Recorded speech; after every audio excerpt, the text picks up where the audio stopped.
Thank you very much, Sergeant Garcia. She looked down at the cloth name strip on his green shirt pocket while shaking his hand vigorously. Her jagged yellow teeth seemed to dance as she smiled broadly at him. This is truly wonderful of you. You are so generous to us. We happy to help, Frau Sandman, Miguel said proudly, with a bit of a shy smile, and glanced up at the canvas-covered cargo area. Wolfgang, sit, watch, said Miguel, as he guided him gently to a good spot on the grassy hill. His attention made Wolfgang feel very special right now, and for the moment he grinned from ear to ear. Miguel opened the rear gate of the truck and 4 more American soldiers jumped down to the ground. Many of the other kids now also sat restlessly near Wolfie in order to get a good view. "What are you dumping here?" asked Frank arrogantly. He poked Benjamin and whispered, "These guys are assholes. Their bombs killed my mama, my aunt, and my 2 cousins in Frankfurt, and they shot my papa in Africa." Spit flew from his lips as he fumed. "Shitty armies!" The American soldiers unloaded the truck and worked for quite a while, assembling numerous red metal poles using lots of silver nuts and bolts. Slowly and steadily it all grew into an impressively big 6-seat swing set, a very tall, shiny slide, and a large jungle gym.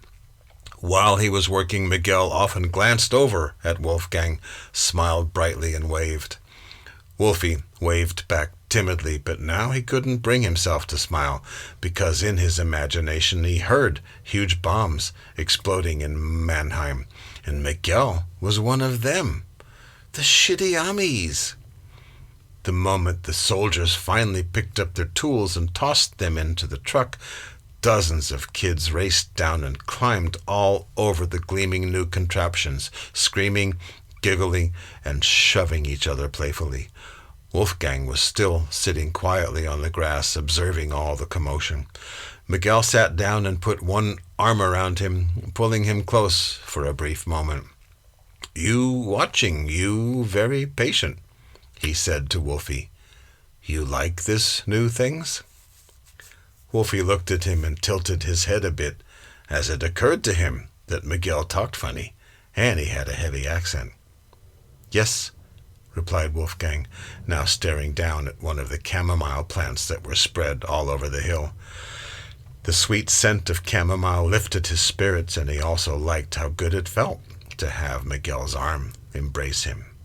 This soldier didn't seem like a shitty army.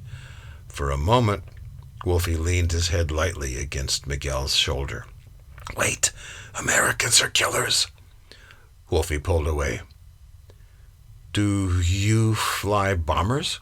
he asked tentatively after a few moments. He smelled the stench of rotting dead bodies. "No, never want that. That awful. I drive truck. Just normal man," Miguel responded reassuringly and stroked him on the back. Wolfgang looked up at Miguel's face. He had smooth, tan skin, warm brown eyes, thick black hair, and a kind, loving smile. "Look, I show you. Normal man," Miguel said, as he pulled his wallet out from his back pocket. He opened it to a picture of a very pretty lady with dark hair and big brown eyes who had a bright, vivacious smile. This Carla, my wife. She probably love you much." Wolfie put his finger lightly on the picture and realized she looked a lot like Mama. Carla felt tingly to him. He wondered what her hugs feel like. "Miguel must love getting tingly hugs from her," he thought. Miguel stood up and pulled a black camera out of his pocket, pointed it at Wolfie, and snapped a couple of pictures. "She probably love you much," Miguel repeated, patting Wolfie on the head.